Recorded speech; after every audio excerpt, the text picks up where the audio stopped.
Hello everybody, welcome back to a brand new iRacing career mode video here on the channel. We are headed to Indianapolis road course, but we have an event. We have been speculating where my future is, and it might be with Stewart-Haas Racing, as they have an announcement.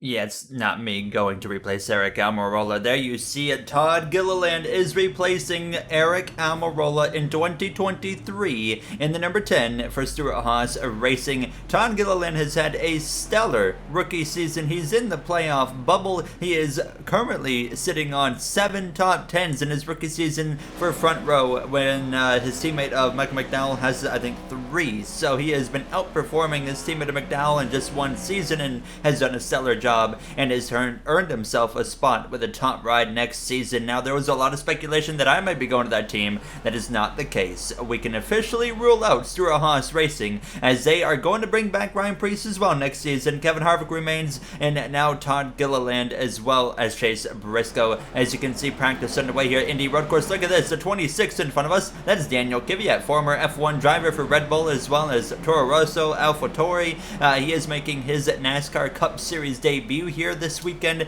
at this Indianapolis road course. We will see what he can bring to the table. Hope for the best for him in that number 26. In real life, wasn't a very good effort. Thankfully, we can have these real life moments where Daniel Kvyat makes his NASCAR Cup Series debut thanks to Davis Warren, of course, who makes the collections for the series and allows me to use the accurate collections of AI cars for the actual race in the career mode. So big shout out to him. Make sure to check him out down below in the description. He's selling tickets to select races as well in 2023 that you can get in contact with them on. But here we are in qualifying now in Indianapolis road course. My first lap was a disaster. I was P31. Wasn't looking very good. So Christopher Bell was currently on pole. Rookie Jay Cook currently in second place right now, 0.04 seconds off of that number 20 car. I managed to clean up this second lap quite significantly and just simply find a lot more time in this second lap, but you can see the order up front changing quite a bit. Ryan Blaney now looking like he is going to be on pole as he is trying to hunt down Kyle Larson in that regular season championship battle as we come through the penultimate corner, and just overall a relatively decent lap. It felt like I was probably going to be the 15th to 20th area is what I was kind of expecting with the lap like I was putting down. But Ryan Blaney is going to start on pole unless I beat him, but it's not going to happen, to the line, and it's going to be a 1:30.9 it looks like. And where is that going to put us? You see it on the left side of your screen. I think it was P19 as you can see the rest of the order there. Haley at the very bottom of the grid, a horrendous qualifying effort for the colleague driver. It is time to start from P19 at the Indianapolis road course.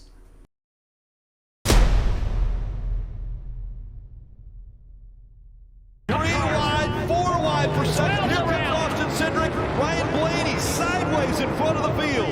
Oh boy. Oh my goodness. Oh. The 2 leaders is allowed. That's it. While the 24 is spinning. The 24's there's a multiple cars into the wall here. Right there in turn. We got more cars coming in. William Byron is reporting that the curb came up. But he's got to get around A.J. Allmendinger to do it. Bubba Wallace off course. One of the cars spinning, leaving turn 6. Oh, he's going to spin Denny. Denny is spun out. Side by side to the king. And around goes the 1. He's able to get by the 8. Unbelievable. Sideways zone. That's going to allow Reddick to get around there. He lost momentum on corner exit.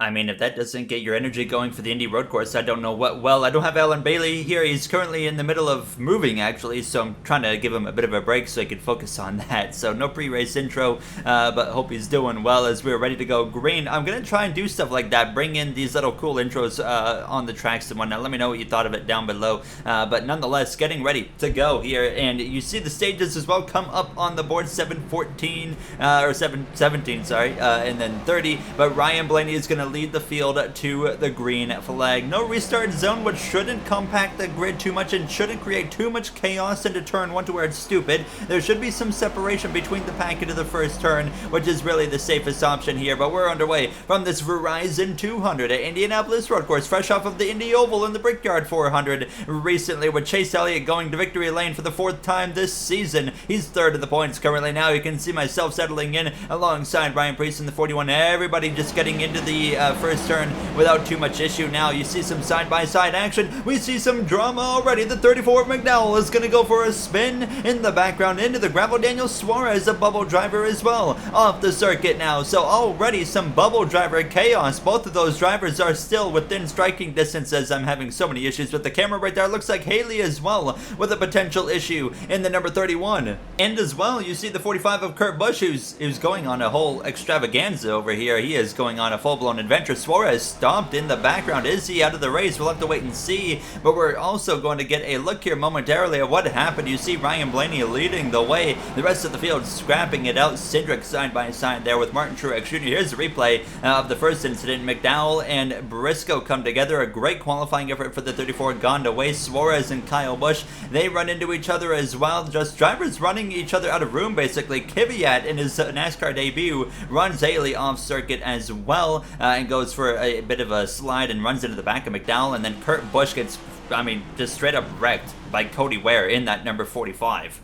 So, we have a lot of chaos to kick off this race. As you see, Ryan Blaney, though, comes through to complete lap 1 of 7. In stage 1, you see the top 10, and everybody just single file currently headed down this front straightaway. I am confident the chaos is not over, but you can see myself just kind of settling in now and having some ground to make up as we head down into turn 1. You see Jones side by side with the 41 of Paris. I'm going way too deep into turn 1. I missed my braking zone, and, well, now we're going for a bit of an adventure ourselves through the grass now, and now we have some time to give up for cutting the course, of course. And now you can see we're gonna actually have a run-in with the 78 of BJ McLeod. We're gonna go sideways in the 21 NZXT machine, but we're okay. We continue on in the right direction, and a heck of a save right there after a big error as we are able to stay in front of the 17 of Chris Buescher. Kyle Larson just in front of us, regular season championship leader, but Ryan Blaney is the number 1 guy. Larson does not need to be winning this race. Well, that's currently who's out in front of this race now. As you can see myself diving back up the inside of Kyle Larson here, lap 3. I still have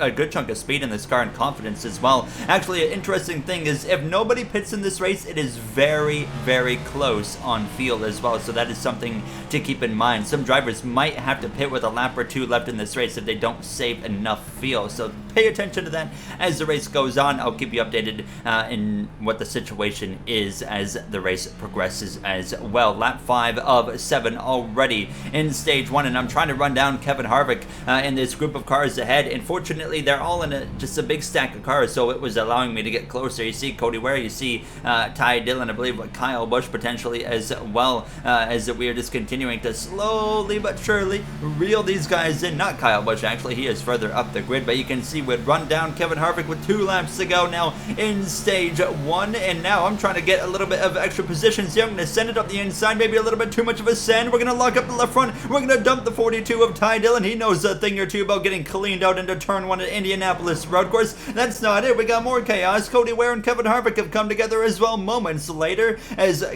you see right there, Harvick and Ware, yeah, they just come together right behind me and wreck each other. So off track they go. A big mistake from myself, missing my braking zone and dumping the 42 of Ty Dillon. I cannot make mistakes like that. Thankfully, I didn't wreck myself for once. We just wrecked somebody else. Now, running top 25, having an okay run here. This is the final lap of the stage at this point. It was Ryan Blaney after a full-blown chaos-filled stage 1, winning the stage over Christopher Bell, Tyler Reddick, Chase Briscoe, Jay Cook, Bubba Wallace, Todd Gilliland, as well as Kyle Busch, Elliott through Byron, your top 10. A great run so far for Todd Gilliland, fresh off of the announcement that he is going to Stewart-Haas Racing next season. I wanted to wait to announce that 10 car to see who was running good. That might not be usually running good. Todd Gilliland, is doing a fantastic job, so it felt right to put him in that 10 car for next season, while Almirola currently runs 30th place. Now, you do see the pit lane would open. We had some drivers pit. Joey Hand, Kurt Busch, Ty Dillon as well, and a few others, but the very large majority of the pack stays out on the track. So the cars that just pitted, very likely can make it on field. The cars that stayed out are still going to be very close. Ryan Blaney leads the way back down towards turn 1 for stage 2. You saw Daniel Suarez there. He's up ahead of this pack right now. He is off the lead lap and is going to need a lot of good fortune here today to keep himself in good shape in the playoff situation. Reddick and Bell come together in turn 1. The 20 sideways saves it there. The 14 and 23 of Briscoe and Bubba Wallace are going to slide through. As we saw a lot of chaos on the opening lap of stage 1, we're going to see it again. The 16 of Cook runs Kyle Busch off circuit there. Kyle Busch's mid-season has been a complete disaster. The 3 of Austin Dillon go spinning. The 19 of Truex is off as well. 2 Joe Gibbs Racing cars with issues. 3 of them in just this first lap. So 3/4 of the team running into issues on the opening lap of stage 2. You see the replay immediately there. Cook and Kyle Busch just come together. Kyle goes straight on through the gravel as well. We have Martin Truex Jr. and Logano came together, and well, there you see that issue as well. And then Austin Dillon and Eric Jones have their moment, and he goes spinning. So an absolute disaster these restarts have been so far, living up to the real life Indianapolis road course. Now towards the end of lap 1, you see Keselowski actually is going to door check the 5 of Kyle Larson, and I'm going to be able to slide through on the right side.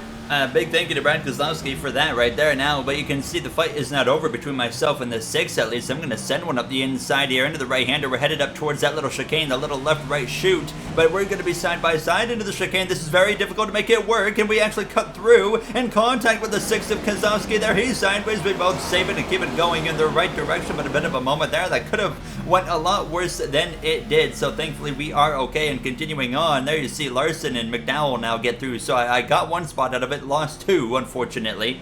Now we have to try and find a way back around that 34 and that number 5. And as we were coming up on this front straightaway, already running out of time here in stage 2, about 4 laps to go in this stage. But you can see a move up the inside now of Michael McDowell as we go for this position. A huge impact in the background. That's the 10 of Almirola, fresh off the news that he is obviously getting replaced by Todd Gilliland after he retires this season. We'll take a better look in a second, but there's a big tussle right here between Larson and McDowell making contact in turn 1, and there goes the 34. He's going to turn the 5, then take them both off into the gravel. Makes it easy for me. I'm just going to cruise to say thank you very much for the 2 free positions, gentlemen. They made it a lot easier than it needed to be for me. But you see another look. There would have been a caution for this, but NASCAR didn't throw one. If I would have seen it, there would have been a caution. Oh my goodness, what a terrible spot to have an impact there. And we hope for the best for that number 10 of Eric Almirola. Austin Dillon collected as well, but that is a hard crash right on the concrete wall. That was, don't think, on the safer barrier. I just went and looked back actually, and it looked like it was right at the transition as the safer barrier is starting to end and kind of curve into the actual concrete. So it's a very large impact. We'll have to wait and see what's going on with the 10 car's status of Eric Almirola going into the next episode after a hit like that. Not a hit you like to see, and like I said, if I would have seen that live, it would have been a caution because the game did not throw a caution, quite surprisingly, for it. But we continue on to the final lap now of stage 2, and we are into the top 20, you know, finally making up for the issues in stage 1 that we kind of faced. And it was Ryan Blaney again who was cruising to a stage victory here. Tyler Reddick just behind himself now. Blaney crosses the line, and he's got 20 points, maximum points so far on the day. You see following through Briscoe, Bubba Wallace, Christopher Bell, Elliott Gilliland again in the top 10, as well as Austin Cindric finishing in the top 10 with Byron and Logano. And now we would all stay out again, but this is when I finally realized the fuel situation. So I was looking at the fuel. We had 13 laps of fuel with 12 laps to go. When you were green flag racing, that fuel goes down a lot more, so immediately I start putting in the clutch and saving as much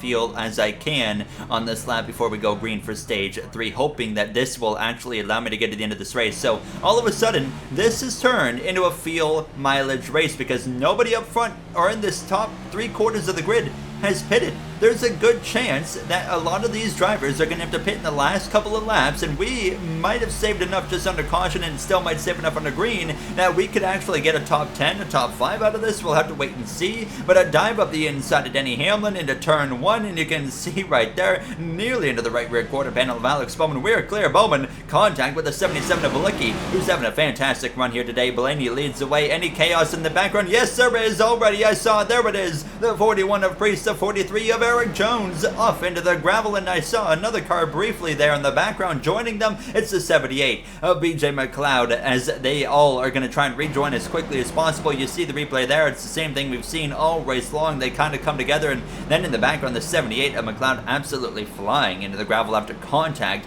with the 6 of Brad Keselowski. So very unfortunate there. Ryan Blaney continues to lead the way at the end of this first lap of stage 3, going a little bit defensive right there over the number 8 of Tyler Reddick down into turn 1. But you see Briscoe as well as Bubba Wallace and Christopher Bell following through. Great runs going for that number 23. And there I am now up the inside of the 48 of Alex Bowman, now around the outside through turn 2, trying to complete this pass on that Ally Financial Chevrolet for Hendrick Motorsports. Bowman with 1 win on the season, coming very recently, if you remember it, at Atlanta, where we actually had a DNF, and he dueled with Kyle Busch for that win, and now he's side by side with the 7 of LaJoy. Contact, around goes the 7 of LaJoy through the chicane. Hamlin got a piece of it as well. No caution, single car accident, and he's going to get out of the way relatively well, and now we will continue on. What a race here in this Indianapolis road course. Way more interesting, I would say, than the oval race was. However, the oval race wasn't half bad. We had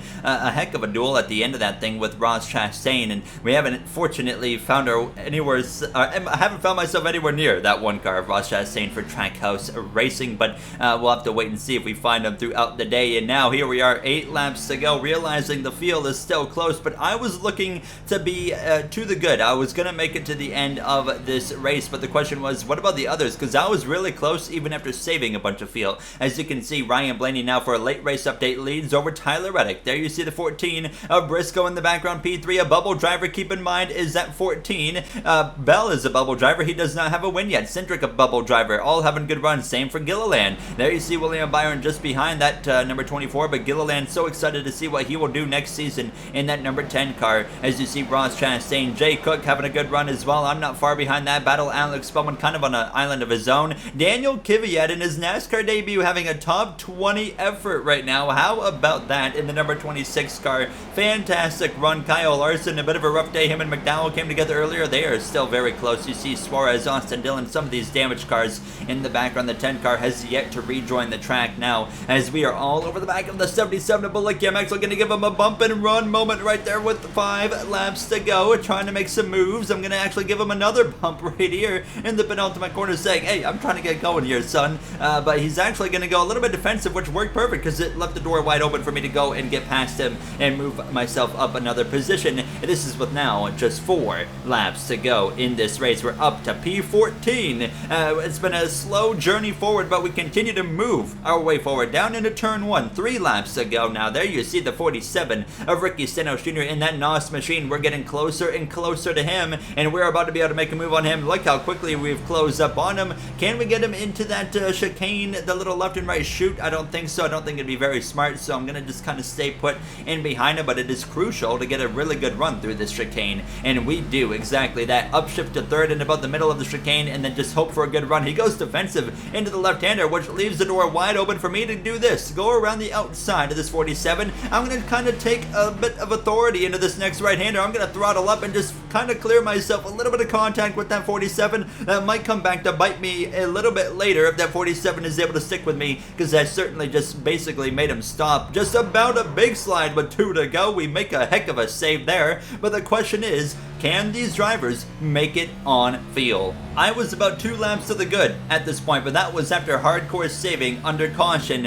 What is going to happen with the leaders who I bet you haven't saved an ounce of fuel all race long? There's your answer. Coming to the final lap, Ryan Blaney is going to lead everybody just about into the pit lane. The first one that doesn't pit is a 20 of Christopher Bell, and all of a sudden he's getting a free ride to victory lane. Logano Gilliland stays out as well, and then it's going to be myself with Stenhouse, who's actually brought it right back to me all of a sudden. This fight is still going on here. I don't think it's over with this 47. I think it's just getting started. White flag in the air. Suddenly, we haven't been in the top 10 all day long, but we find ourselves now up in the top 5. P4. Another thing, by the way, I am working on experimenting with the fuel loads in these cars to try and get better feel situations for hopefully come playoff time. And if not playoff time, at least next season. But now this final lap is underway. Positions are going to be swapping like crazy with cars staying out, some cars coming in, of course. But it's Christopher Bell who's taking a risk gambling to try and get to the end of this race, and I think he's going to be in pretty good shape. As you can see, I get through the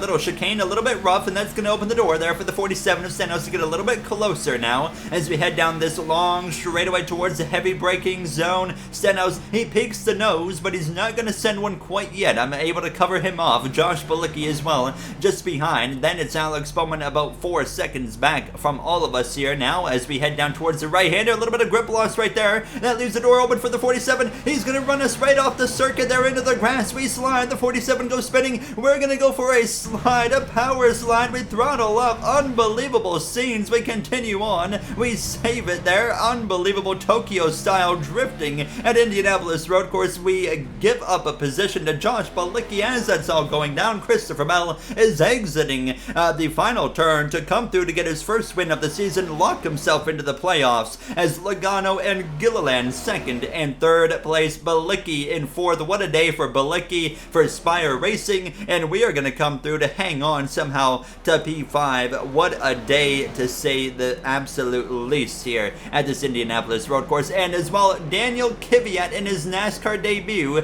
manages an 8th place finish in the 26 car. You see the rest of the field crossing the line. Suarez and Kyle Busch and Austin Dillon, actually those three not on the lead lap, and you gotta feel for these guys right here. Ryan Blaney, Tyler Reddick did everything right today, but save feel, I guess, and a lot of drivers in that situation there that gave up a lot of points. And what a day in this Indianapolis Road Course. You see the finishing order on the top of your screen. You as well now see the point standings. Now we've got some color coding. Green, you're locked in. Yellow, you're probably in, but not officially quite yet. And then the white cars, or the white names, are all the bubble drivers like Truex, myself. But look at Buescher and Cindric, 16 to the good, 1 to the good. Daniel Suarez, after a terrible day, is only 1 point out. Gilliland's only 20 out. Briscoe, Harvick, Kozlowski, Ty Dillon, they're all still in striking distance. We have about, what, 4 races left in this regular season. We are coming up at the end of the season quick, but I'm excited to see what happens in the next one in Michigan. If you guys enjoyed, you know what to do. That does it for me. I will see you guys in the next one.